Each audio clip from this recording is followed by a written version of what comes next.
अस्सलामु अलैकुम वरहमतुल्लाहि वबरकातुहू। नाज़रीन किराम, ये सामने जो पहाड़ आप देख रहे हैं, इसे दुनिया जबल सोर के नाम से जानती है। नाज़रीन किराम, जबल सोर पार्ट 3 में हमने आपको बताया था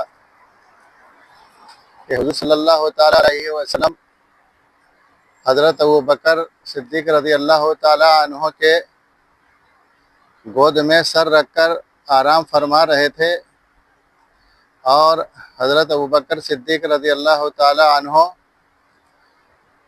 का दोनों पाँव उन दो सुराखों के ऊपर था जिसको बंद नहीं कर पाए थे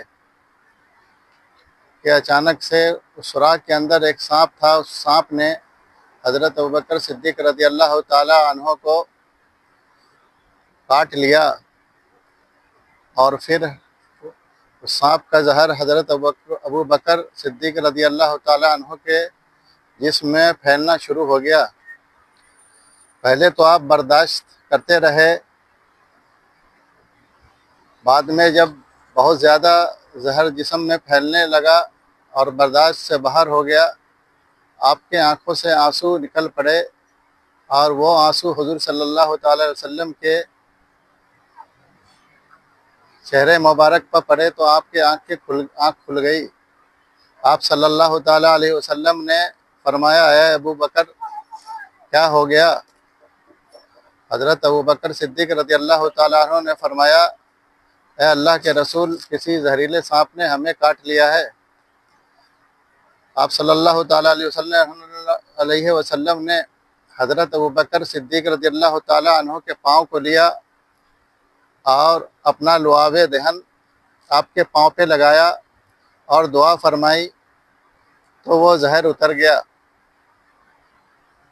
नाज़रीन किराम, उधर मक्का में कुफ़ारे मक्का जो हुज़ूर सल्लल्लाहु ताला अलैहि वसल्लम के घर को घेर करके खड़े थे, जब हुज़ूर सल्लल्लाहु अलैहि वसल्लम के बिस्तर से हज़रत अली रज़ी अल्लाह ताला अन्हो को उठते हुए देखा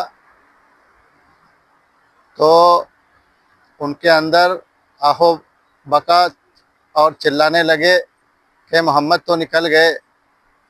फिर वो चारों तरफ मक्का के फैल गए, कोई इधर गया कोई उधर गया। ढूंढने के लिए एक ग्रुप जबल सोर की तरफ भी आया और जबल सोर पे चढ़ने लगा, यहाँ तक के वो गारे सोर के मुंह के ऊपर पहुँच गया और गारे सोर के अंदर देखने लगा, मगर अंदर गारे सोर के अंदर अंधेरा होने की वजह से उनको कुछ नज़र नहीं आया।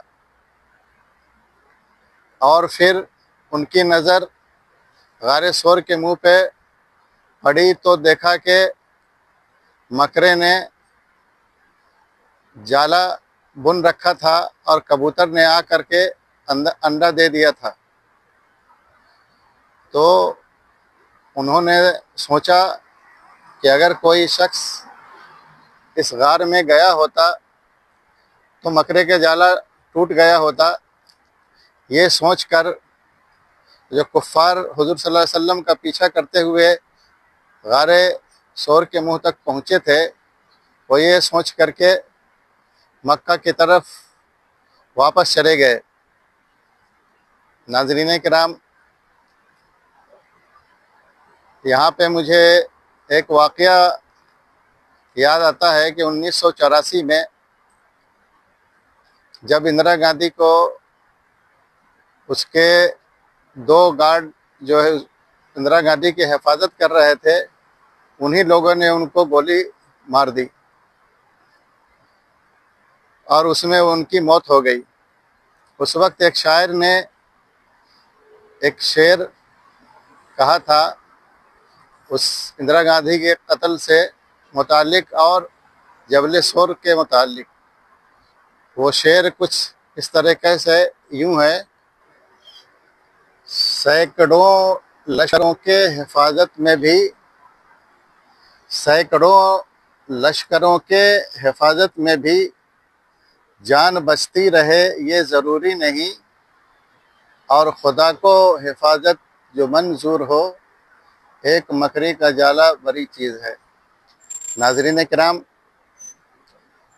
यहाँ पर हुजूर सल्लल्लाहु अलैहि वसल्लम की हिफाजत अल्लाह ताला को मकसूद थी, तो अल्लाह ताला ने एक मकड़े के जाले को अल्लाह ताला ने मकड़े के जाले को हुजूर सल्लल्लाहु अलैहि वसल्लम के हिफाजत के ज़रिया बना दिया।